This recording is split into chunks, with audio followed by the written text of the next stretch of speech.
This is the Happy Hour. You guys going to happy hour? Coming at you live from the heart of Lincoln, America. Yeah, I'll come for a couple. Here are your hosts, Nick Sehnert. I am a huge guy. And Enrique Alvarez Clary. C is for chunk. Brought to you by Empire Fence and Netting on 93.7 The Ticket and theticketfm.com. Welcome into the Happy Hour, 93.7 The Ticket, theticketfm.com. Nick Sehnert with you. Once again, it's Monday nights. Victory Monday. Nebraska defeats Colorado. We'll get to that throughout the course of the show. We got a lot of college football news and notes to talk about as well. Some upsets that happened this weekend. Some just surprising finishes as well. Once again, you can always chime into the show, 402-464-5685 on the Honda of Lincoln hotline. And the Starter Heyman text line are open for you guys the entire show, as well as the Starter Heyman Jewelers live video stream, Facebook, YouTube, Twitter, and Allo Channel 961. All places for you guys to get involved there. If you ever want to reach out on Twitter or on the X sphere, I suppose, you can follow me at Nick_Sehnert. For this show on a Monday, I want to bring in colleague, friend of the station, friend on the station, if you will, Jay Foreman, former Husker, obviously. What's up, Jay? What's up, Nick, man? It's always a good Monday after we have a victory. So everything's all good. It's after a victory. We may get to a little Husker football news first, but we definitely want to dive into college football because there were some big and surprising finishes. We can just start now with Notre Dame, right?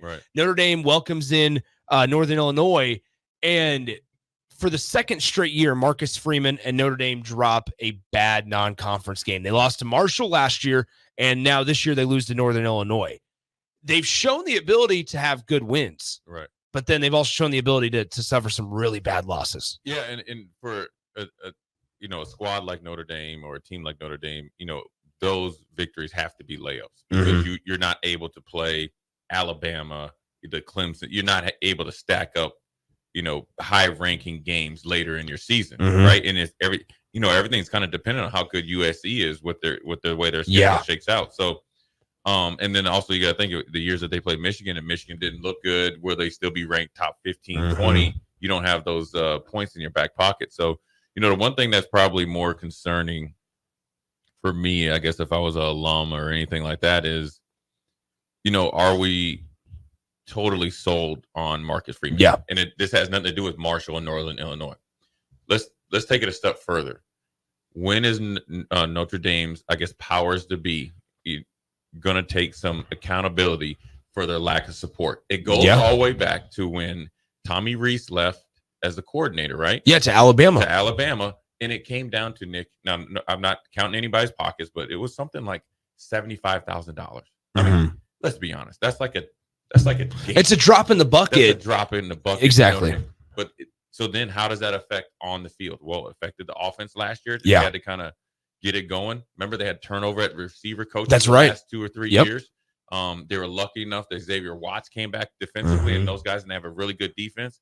But ultimately, even though they had a really big get in the transfer portal with Riley Leonard, it just seemed and when they beat Texas A&M, the offense hasn't taken shape to him and his skill set. Now that's a holistic view. Marcus Freeman's not on the hot seat, but he's in the spotlight, right? Yeah. Well, it's realistically not all on him, but now it's all on him because Notre Dame is a blue blood national powerhouse. And not to mention when Tommy Rees left, to use that, can go back to that example, it was for Nick Saban, right? And that's what he said that was the biggest reason, was to be able to be coached there. But then Saban leaves, or Saban retires. Right. And so Tommy Rees, who stuck at Notre Dame, had a chance to follow Brian Kelly to LSU, comes in the big team meeting and is like, I'm staying around, and everybody's hyped and excited, and everybody's excited for the future when Marcus Freeman was paired with Tommy Rees, because it was like, yeah, you know what?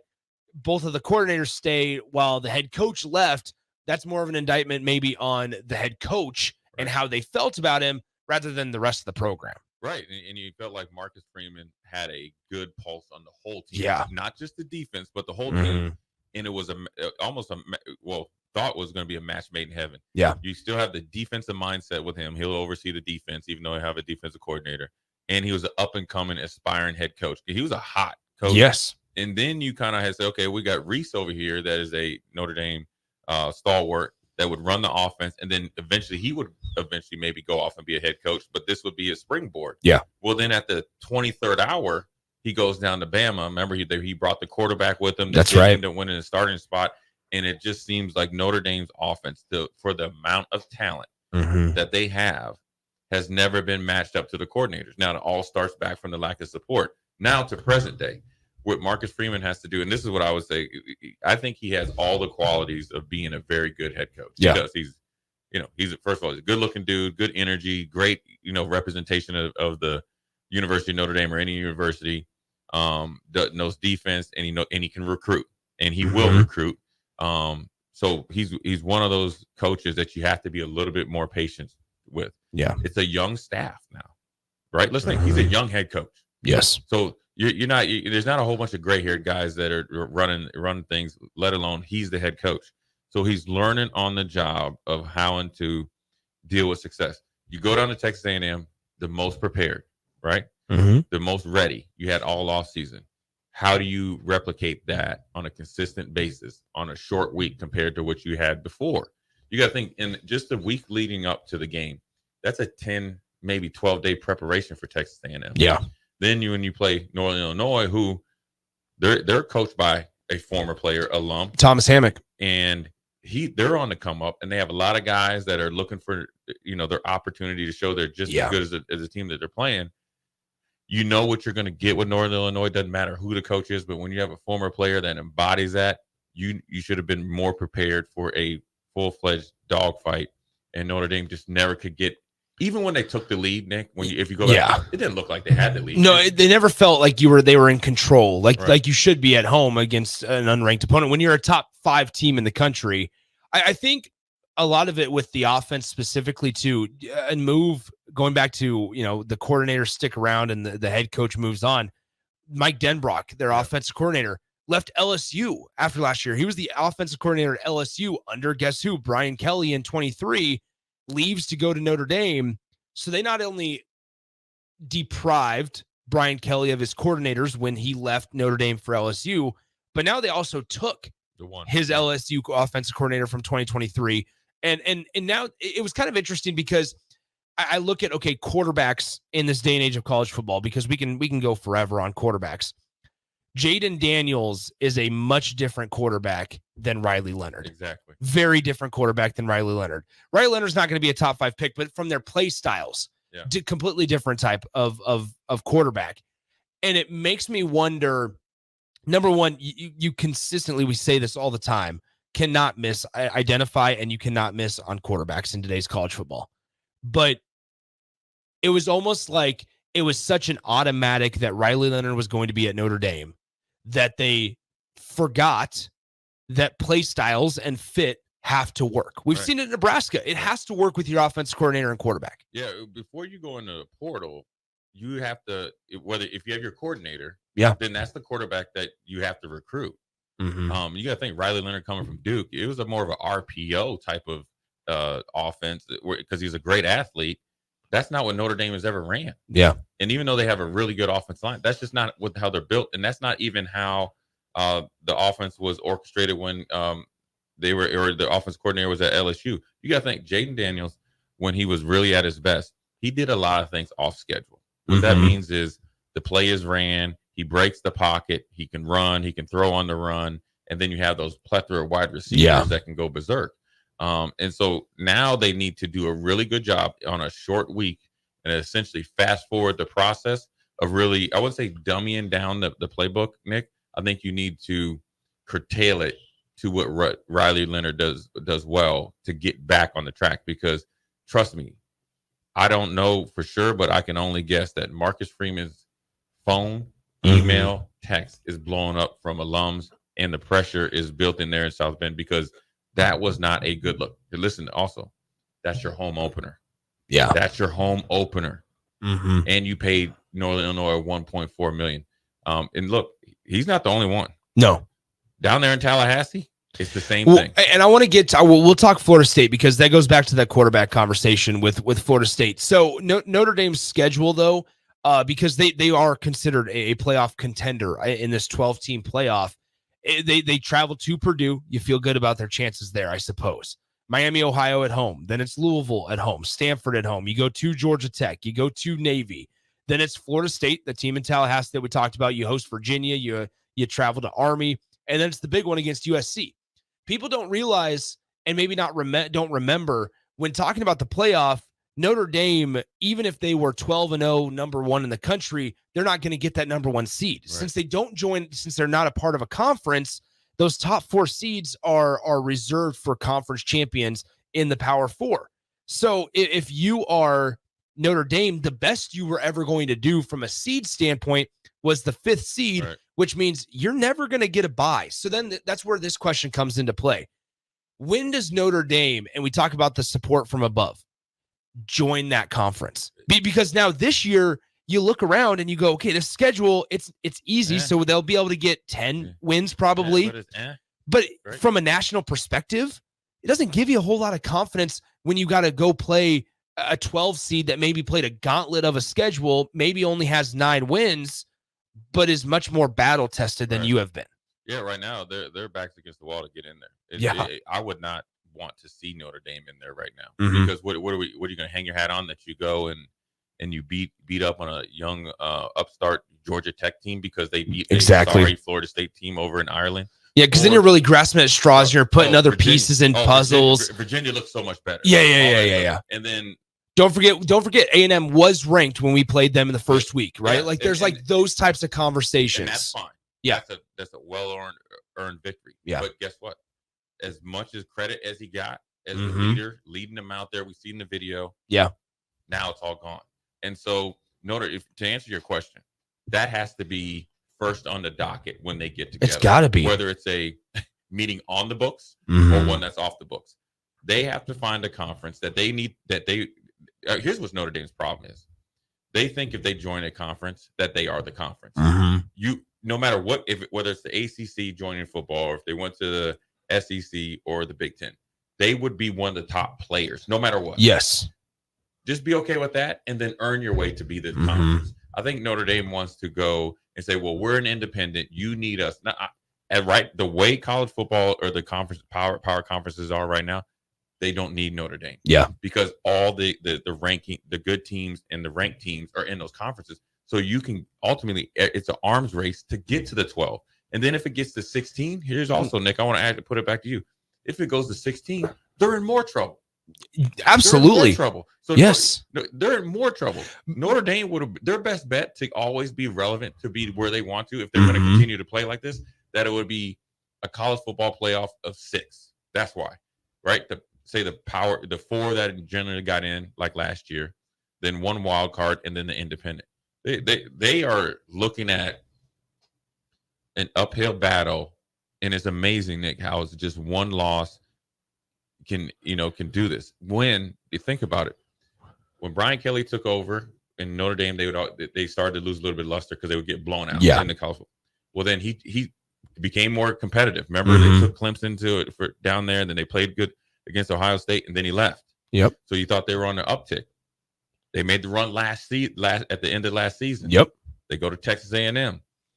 Now they're back right where they started a couple years ago. It's just crazy because I think that's a piece that maybe not this year. And if you're Notre Dame, the decision makers, you're sitting there going, oh, we're fine being the 5 seed. We'll take care of business because we can be ranked number 2 and we'll still be the 5 seed. But the fact of after playing 12 games, you don't get that week. You don't get the bye in the college football playoff. You have to play with that schedule. Is brutal. Yeah. It's brutal. And not many people are talking about it because here's the thing. You're also, you would be matched up as a 5 seed or even as an 8 or whatever the case may be. You're matched up with somebody that truly wants to be there. Like you're like a Liberty. Like that's the type of program that just goes, you know what, guys, we got nothing to lose. There's nothing to lose here as you go in as the 12 seed. Yeah, that's if they're the 5 seed. But if they play an 8-9, they're in trouble. Then you got the number 1 seed coming up next. Yeah, they're in trouble.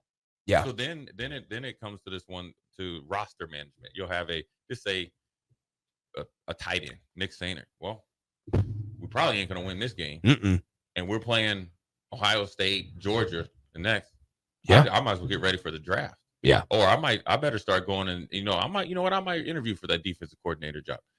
They need to, I understand. And Notre Dame had the answers to all the tests when they pretty much were on their own channel and everything stayed pat. When college football changes, you have to adjust. Yeah. They are fighting it tooth and nail. Is part of it maybe that they didn't do it this offseason when there was so much realignment because felt like it wasn't going to be a big enough story? They never answered the phone. Like I'm sitting here going like maybe they sat there and said, you know what, guys, let's put it off a year. We'll be the story of the offseason. Right. But now it's going to hurt them because they don't get the benefit of the schedule. They don't have a strong enough schedule in the fall because guess what? It's going to make since Oregon joined and since you're having all this realignment everywhere else, all those teams that you usually got marquee wins against in the fall because they had an open week, they're filled up. Right. They're filled up because guess what? They're in a much more prominent conference. And if you're in Oregon, you can't get Oregon to Notre Dame in the late parts of the year. Why? Because the Big Ten won't allow it. Right. They just wouldn't. And so from a rules standpoint, but then also from just we want Big Ten playing Big Ten at that point. Oregon wouldn't want it because it doesn't benefit them at all. You have to figure out a way to change. So that's where it's like, as we're having this conversation, I'm thinking, are we going to see or hear Notre Dame at the end of this season go, you know what? Let's do it. Let's go full in. We'll take less money or whatever it is, but it makes it easier, quote unquote, to get a more, I guess, how do I want to say this? Respectable schedule. Yeah, make it more appealing to the masses that you actually are trying. That you have to appeal nowadays. And that you have to. Competitive. And also, let's think about this. Let's just play devil's advocate and say Notre Dame was just, our plan is to wait. Yeah. Well, they didn't answer. We know for a fact they didn't answer the phone this cycle. We'll say they do answer the phone next cycle. Let's just say somehow, some way, Clemson, Florida State, UNC, let's just say NC State, somehow finds a way to leave. 2 to the SEC, 2 to the Big Ten. Now you missed the news cycle. You're right. Now you missed the news cycle. Ooh. And so then where are you going to go? Because you're not coming in as the only story. You're coming in as part of the story, which is no different than last year. Yeah. And actually, if you would have really think about it, because I think the Big Ten seems like the best marriage for them.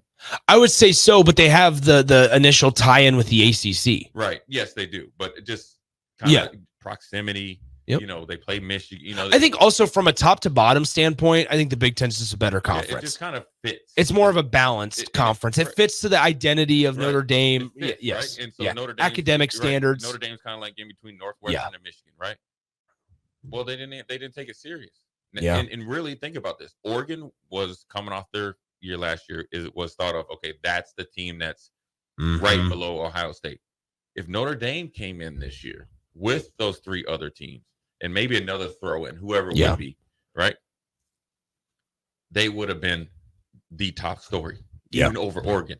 Oregon was a better football team last year, but Notre Dame would have came in with more cachet. Now they've done with, this, and they haven't really kind of leaped into this whole transfer portal, new age of college football. Now you're just, Notre Dame was never going to be just a guy. Yeah. But now it's like, okay, you danced around this for however long. You've kind of waited 2 years too long. Do we really care? Because, and then another piece of it is, let's say the ACC is somehow able to stick around for a little bit longer. How appealing is it right now? Like, how appealing is the ACC to a team like Notre Dame? Not one bit. It's not, because Florida State is probably about to fire their coach in the next couple of months. Yeah. Mike Norvell, and this is where we can start diving into that. ACC, it looks like Miami's the far and away better team. Dabo Swinney has all the transfer portal negativity around him, right? But I should say, from a program standpoint, Clemson's on the decline, right? They're I would, and I want to get, maybe we can say this with Clemson specifically. I would compare it to the 2010s Texas, late 2010s Texas, where from 06 to 2011, they were dominant. They were good. And Nebraska understood that. But then through like the Sam Ehlinger years, through the Charlie Strong years, Tom Herman, they really started declining, and they could not. It wasn't from a lack of buy-in from above. It wasn't anything there. It just they didn't have the right people in place, and they couldn't figure out quarterback situation. That's where Clemson's at.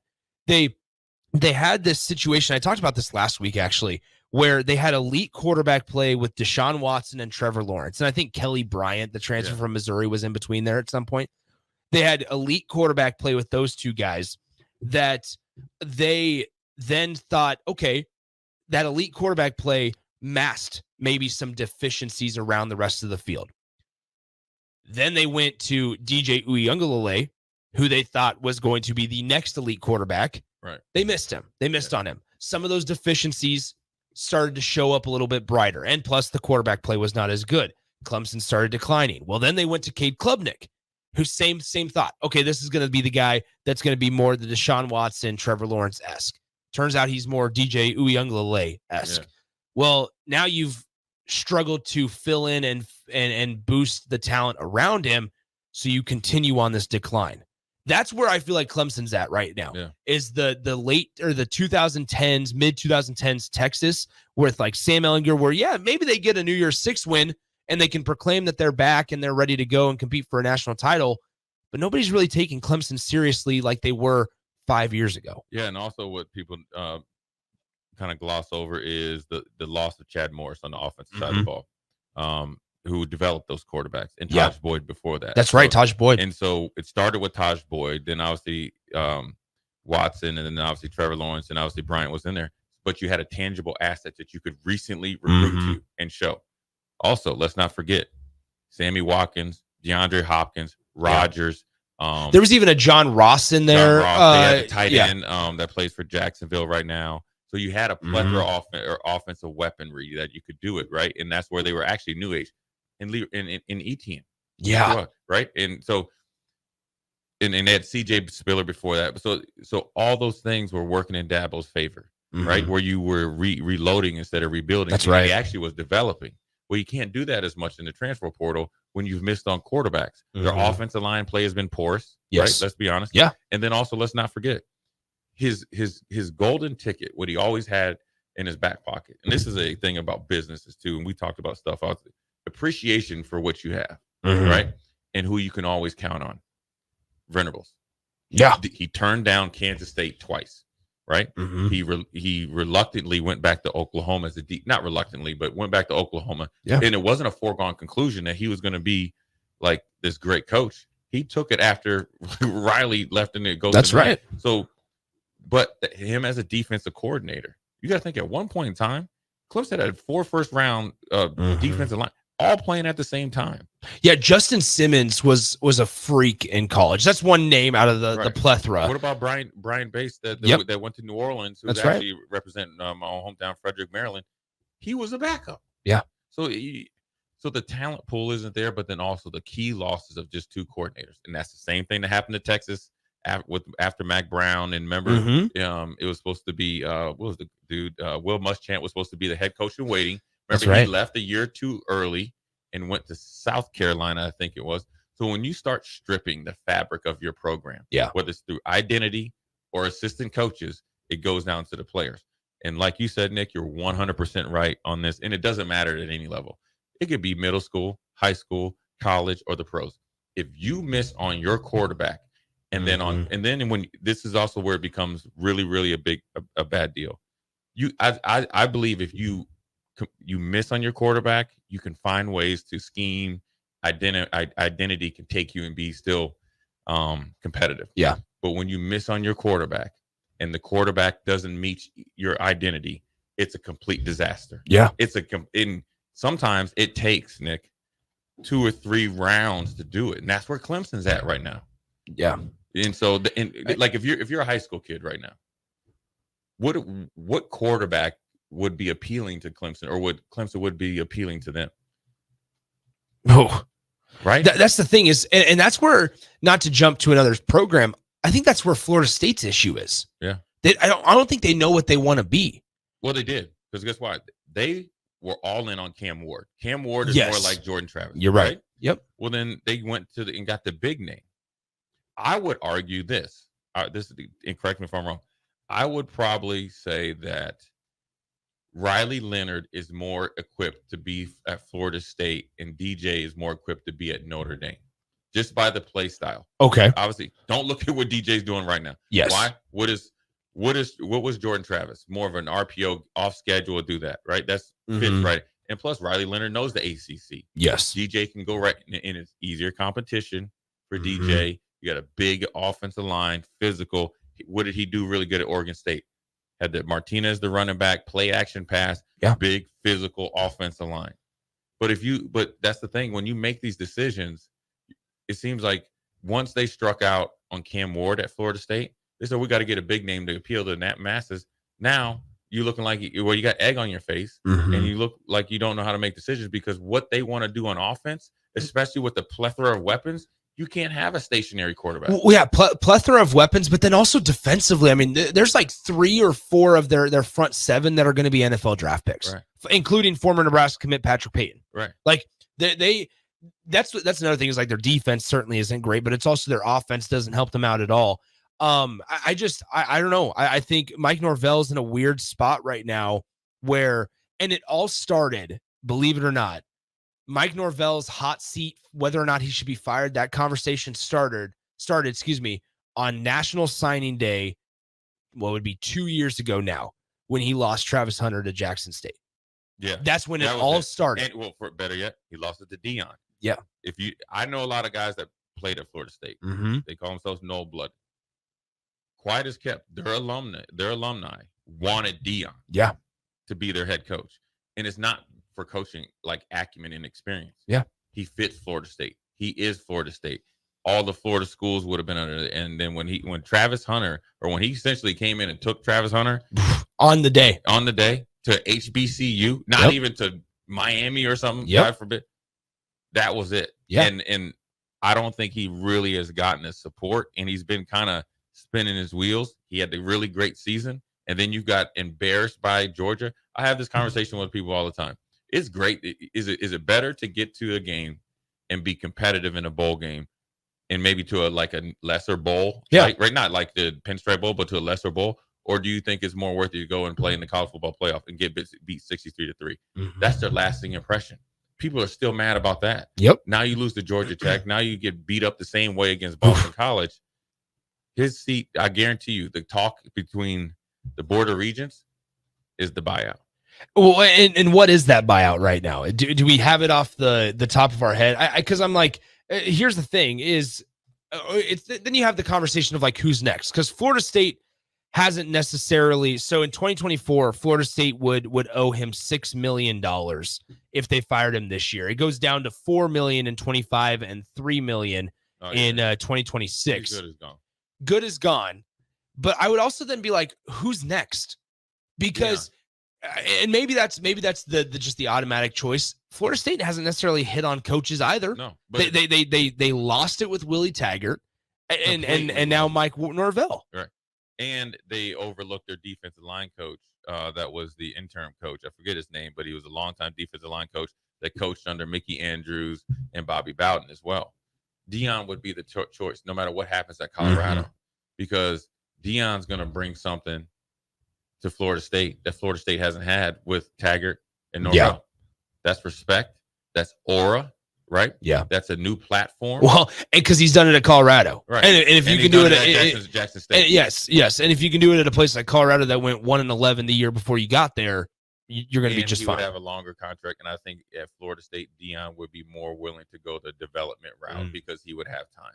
Yeah. And you don't have to be as desperate at Florida State. Yeah. Florida State could be horrible this year. He's walking into a good situation. Let alone, there you have before it. we go, Nick, he gets to reap the benefits of all the good recruiting that Mike Norvell has done. Because it hasn't been bad. Right. It's actually set up for him and if you're ever, just imagine Nick Sehnert, tight end Nick Sehnert, all 6'4", 250 pounds, 4'5", 40 of you. Here comes Deion. You're more apt to stay, aren't you? Yeah. Oh, absolutely. There you go. Absolutely. All right, there you have it. Appreciate Jay hanging out for an extra 30 minutes or so. We'll step aside. When we come back, we break down I will be breaking down Nebraska, Colorado. That matchup on Saturday. Nebraska 2-0 for the first time in a few years. We'll talk about it. Definitely want to talk and highlight defense first. We'll do that coming up next on the Happy Hour. Step aside. 93.7 The Ticket and theticketfm.com. In today's digital landscape, the security of your business is non-negotiable. That's why you need better cybersecurity solutions. At Hamilton, we make it our business to protect your network, data, and digital assets with the latest in cybersecurity technology. Our dedicated team of experts has the technology in place to protect what matters most to you and your business. Stay ahead of cyber threats with better cybersecurity protection. Hire Hamilton at hamiltonisbusiness.com. Riddle's Jewelry is excited to be celebrating 65 years. 65 years of so many incredible memories celebrating with each of your special moments. In celebration of the 65th Riddle's Jewelry anniversary, we will be offering up to 40% off all engagement rings and all diamond fashion jewelry. The excitement doesn't stop there. Riddle's Jewelry is also offering 18 months, 0% interest and $0 down financing on all qualifying purchases. Riddle's Jewelry has always been known for incredible customer service, one of the largest selections of engagement rings, and don't forget about the on-site jeweler. Come celebrate with us at Riddle's Jewelry, your one-stop diamond shop with exclusive Levian jewelry, Pandora Charm jewelry, and more. All at Riddle's inside Gateway Mall.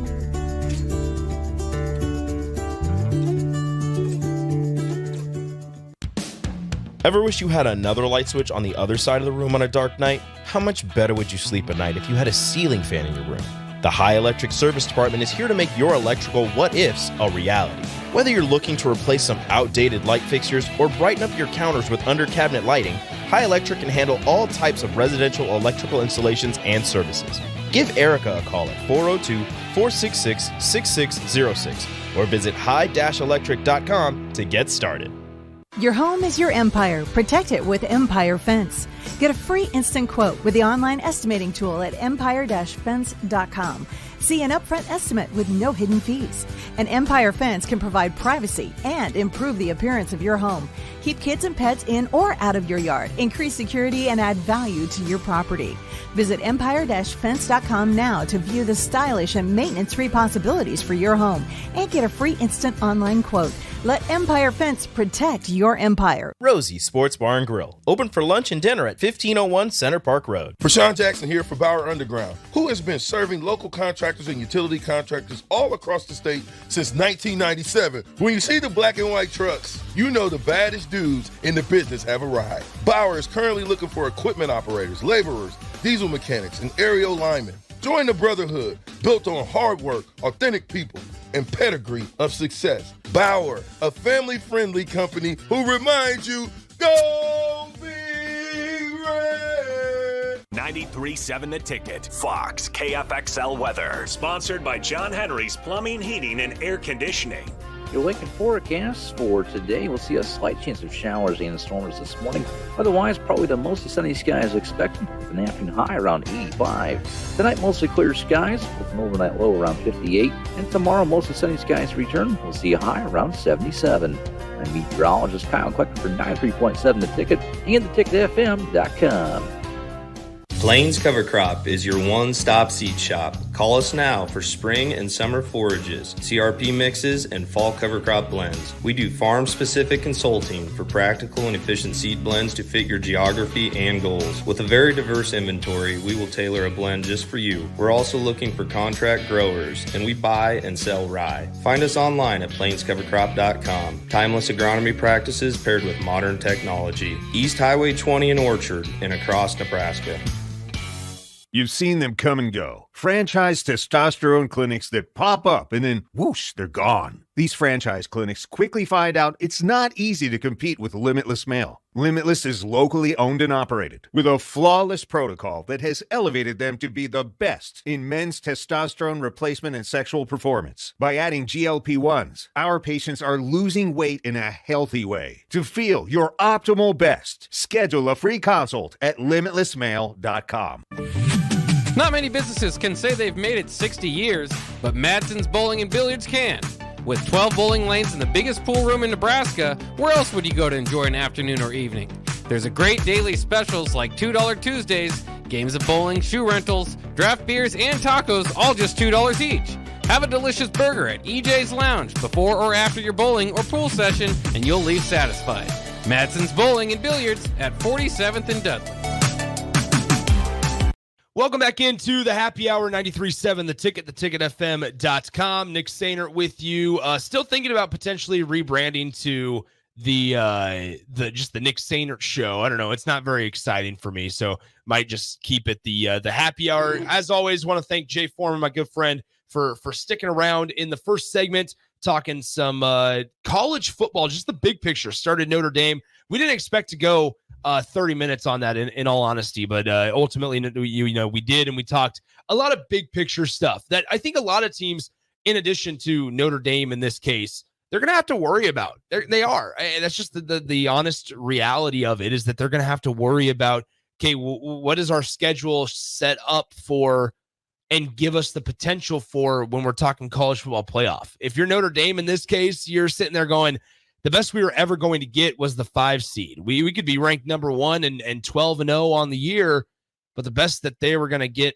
is the 5 seed. So, just those types of conversations that maybe weren't always prioritized months ago when the college football realignment was going on, specifically with Notre Dame and an independent, obviously. I think those will be, brought to the forefront once again, and we'll see some changes throughout the next couple of months. As always, 402-464-5685, the Honda of Lincoln hotline and the Starter Heyman text line are open for you guys the entire show today, as well as the Starter Heyman Jewelers live video stream, Facebook, YouTube, Twitter, and Allo Channel 961. All places for you guys to get in touch with the show. All right, Nebraska football. Everybody's been clamoring for it. We've talked about it for a good chunk of the day on the station, but we can dive into it a little bit more, hopefully give some unique perspective on it. I was at the game. I went to the game as the media member, so I was hanging out on the sidelines for the pregame, hung out on the sidelines for part of the game as well, just because I kind of wanted to see, all right, what was the atmosphere like? The press box, I will say this, and a lot of people might not realize this, the press box is unique in the fact of you obviously get the all 22, and you get that at some, depending on where you're sitting in the stadium, you get the all 22 mostly on the 6th level on the east side. But from the perspective of the press box, from the what we heard, I should say, bravo to you, Husker fans. Bravo, because in the press box, you can hear the outside noise, and especially when you got 85,000 plus doing the same thing, you can hear a lot of the outside noise. Not often does the press box shake, and it did. It did on Saturday. It was really, really cool. It was a really good environment. There was a lot of buildup to the game, rightfully so, understandably so. A lot of eyeballs, right? Like, there's also that piece of it to where if you're Nebraska, think back to the last couple of years. And certainly this transcends just Matt Rule's staff. It goes, back to the Mike Riley and Scott Frost, and even Bo Pelini for that matter, if you want to go back that far. What was Nebraska's biggest bugaboo?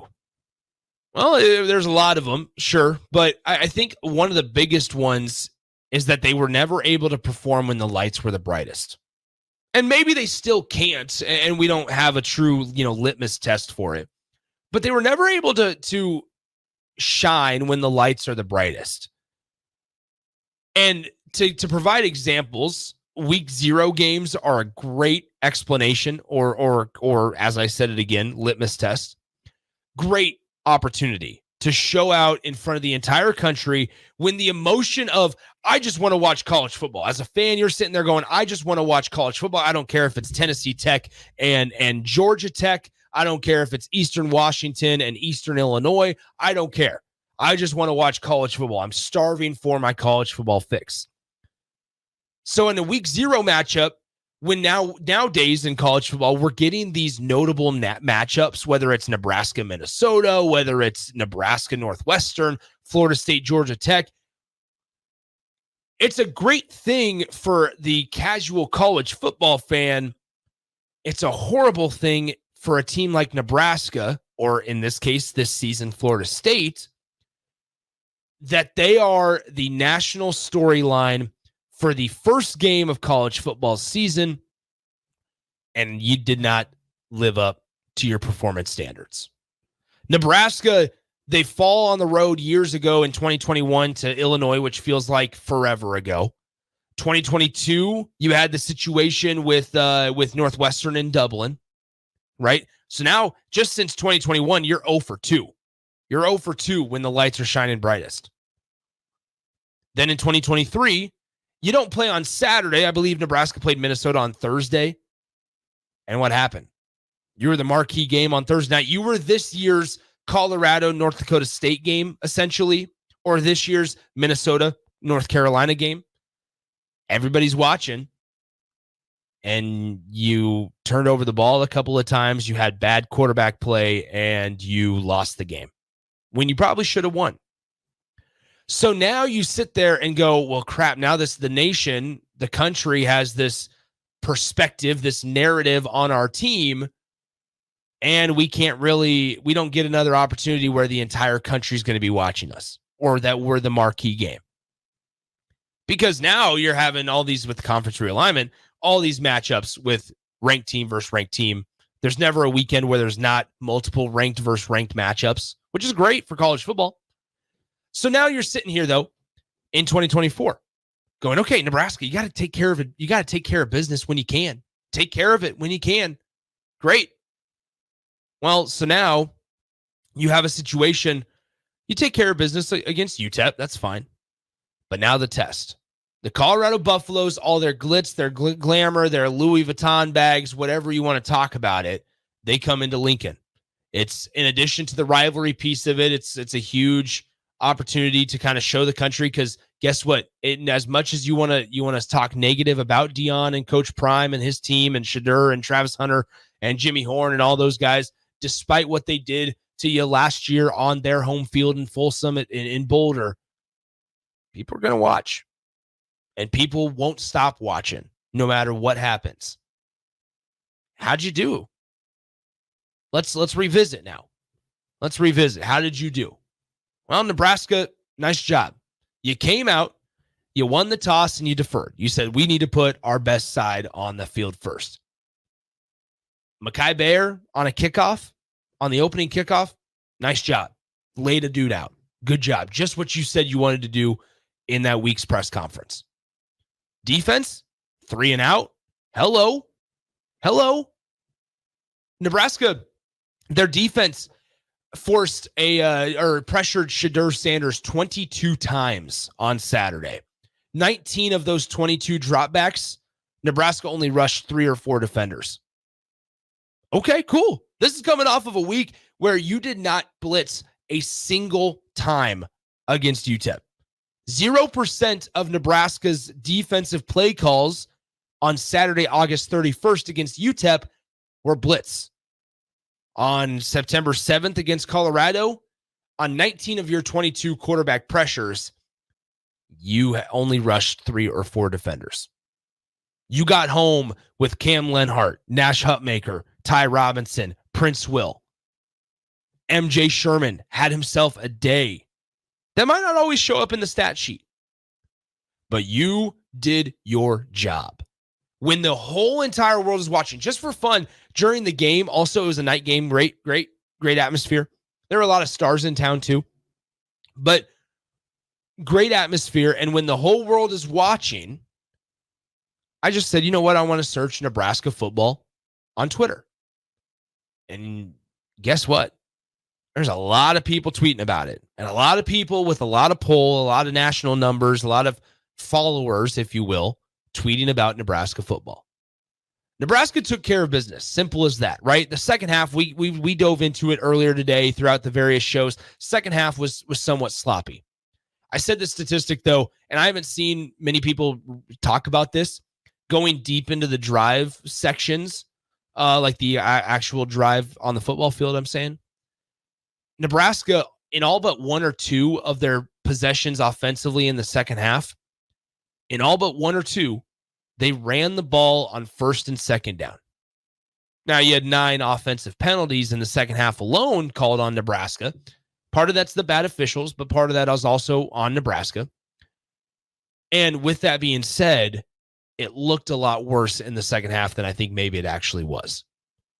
Like, I'm looking at Ramir Johnson's holding call, and the dude just tripped. Not a hold. It was good job by Ramir. Shakory Barney is going to be a part of this thing for years to come, and it's exciting. But ultimately, when it's all said and done, Nebraska, when everybody was watching and the lights were on the brightest, both literally at the stadium and figuratively on social media, on Fox or NBC and everything else. Most notably, when everybody was watching, they took care of business. And for the first time in at least 5+ years, Nebraska 2-0 heading into a game against Northern Iowa. We step aside, come right back on the happy hour. Don't go anywhere. We'll step aside, come right back on 93.7 The Ticket and theticketfm.com. In today's digital landscape, the security of your business is non-negotiable. That's why you need better cybersecurity solutions. At Hamilton, we make it our business to protect your network, data, and digital assets with the latest in cybersecurity technology. Our dedicated team of experts has the technology in place to protect what matters most to you and your business. Stay ahead of cyber threats with better cybersecurity protection. Hire Hamilton at hamiltonisbusiness.com. Riddle's Jewelry is excited to be celebrating 65 years. 65 years of so many incredible memories celebrating with each of your special moments. In celebration of the 65th Riddle's Jewelry anniversary, we will be offering up to 40% off all engagement rings and all diamond fashion jewelry. The excitement doesn't stop there. Riddle's Jewelry is also offering 18 months, 0% interest and $0 down financing on all qualifying purchases. Riddle's Jewelry has always been known for incredible customer service, one of the largest selections of engagement rings, and don't forget about the on-site jeweler. Come celebrate with us at Riddle's Jewelry, your one-stop diamond shop with exclusive Levian jewelry, Pandora Charm jewelry, and more. All at Riddle's inside Gateway Mall.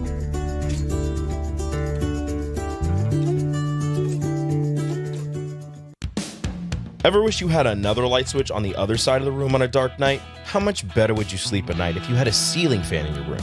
The High Electric Service Department is here to make your electrical what-ifs a reality. Whether you're looking to replace some outdated light fixtures or brighten up your counters with under-cabinet lighting, High Electric can handle all types of residential electrical installations and services. Give Erica a call at 402-466-6606 or visit high-electric.com to get started. Your home is your empire. Protect it with Empire Fence. Get a free instant quote with the online estimating tool at empire-fence.com. See an upfront estimate with no hidden fees. An Empire Fence can provide privacy and improve the appearance of your home. Keep kids and pets in or out of your yard. Increase security and add value to your property. Visit empire-fence.com now to view the stylish and maintenance-free possibilities for your home and get a free instant online quote. Let Empire Fence protect your empire. Rosie Sports Bar and Grill, open for lunch and dinner at 1501 Center Park Road. Prashawn Jackson here for Bauer Underground, who has been serving local contractors and utility contractors all across the state since 1997. When you see the black and white trucks, you know the baddest dudes in the business have arrived. Bauer is currently looking for equipment operators, laborers, diesel mechanics, and aerial linemen. Join the brotherhood built on hard work, authentic people, and pedigree of success. Bauer, a family-friendly company who reminds you, go Big Red! 93.7 The Ticket, Fox, KFXL weather. Sponsored by John Henry's Plumbing, Heating, and Air Conditioning. Your Lincoln forecast for today, we'll see a slight chance of showers and storms this morning. Otherwise, probably the mostly sunny skies expected with an afternoon high around 85. Tonight, mostly clear skies with an overnight low around 58. And tomorrow, mostly sunny skies return. We'll see a high around 77.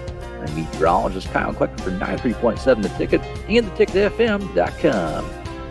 Plains Cover Crop is your one-stop seed shop. Call us now for spring and summer forages, CRP mixes, and fall cover crop blends. We do farm-specific consulting for practical and efficient seed blends to fit your geography and goals. With a very diverse inventory, we will tailor a blend just for you. We're also looking for contract growers, and we buy and sell rye. Find us online at plainscovercrop.com. Timeless agronomy practices paired with modern technology. East Highway 20 in Orchard and across Nebraska. You've seen them come and go. Franchise testosterone clinics that pop up and then whoosh, they're gone. These franchise clinics quickly find out it's not easy to compete with Limitless Male. Limitless is locally owned and operated with a flawless protocol that has elevated them to be the best in men's testosterone replacement and sexual performance. By adding GLP-1s, our patients are losing weight in a healthy way. To feel your optimal best, schedule a free consult at limitlessmale.com. Not many businesses can say they've made it 60 years, but Madsen's Bowling and Billiards can. With 12 bowling lanes and the biggest pool room in Nebraska, where else would you go to enjoy an afternoon or evening? There's a great daily specials like $2 Tuesdays, games of bowling, shoe rentals, draft beers, and tacos, all just $2 each. Have a delicious burger at EJ's Lounge before or after your bowling or pool session, and you'll leave satisfied. Madsen's Bowling and Billiards at 47th and Dudley. All right, Nick Sehnert back with you on the Happy Hour, 93.7 The Ticket, theticketfm.com. Once again, don't forget to follow me on Twitter, Nick_Sehnert. Follow The Ticket at 93.7 The Ticket. We're here at our new time, 6 p.m. on weeknights. Once again, if you missed any of the Jay Foreman conversation, talked big picture college football, that stuff was really, really good. Talked Nebraska football, just taking care of business back in the second segment. And a very short segment here, about 2.5 minutes or so. Here, but don't forget the big recruiting weekend that we did not talk about yet. I had a conversation with Schaefer about it on Friday.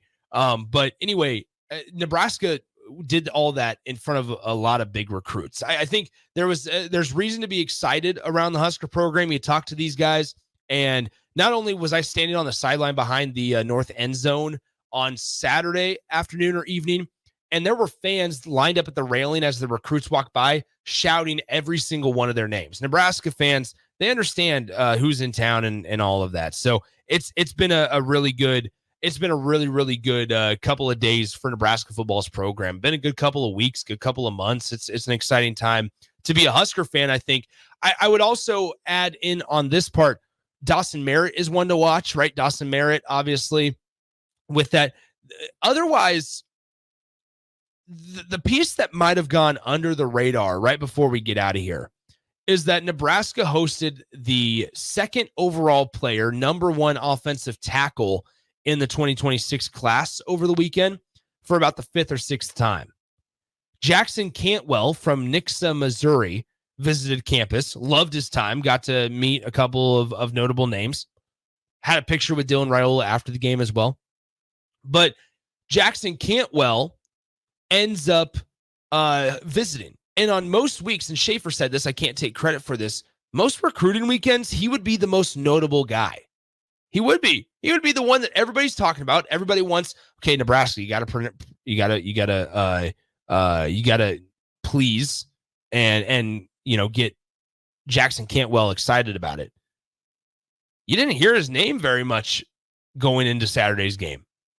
Now you do, though. Jackson Cantwell, big fella, right? Nebraska, probably a spot of need is that offensive line position, the offensive tackle specifically. Just there's that piece of it. I don't know any background information. I do know that his mom is from Crete, Nebraska, so there's a little bit of in-state connection there. I believe his dad was a shot putter in college at Nebraska, so there's ties there. But man, that kind of speaks to the volume and the level of recruit talent that was on campus on Saturday. Jackson Cantwell, the number 2 overall player in the country in 2026 and the number 1 offensive tackle in the country in 2026, was on campus. And out of the top 5-6 names that we talked so much about last week, he was not on that list. Michael Terry III, Cortez Mills, Dawson Merritt, Christian Jones. There's 4 names of 2025. Don't include Jackson Cantwell. But we need to talk about him. All right, that's it for us here on the Happy Hour. Appreciate you guys hanging out. Don't go anywhere. Ticket Weeknights continues next on 93.7 The Ticket. Talk to you guys tomorrow.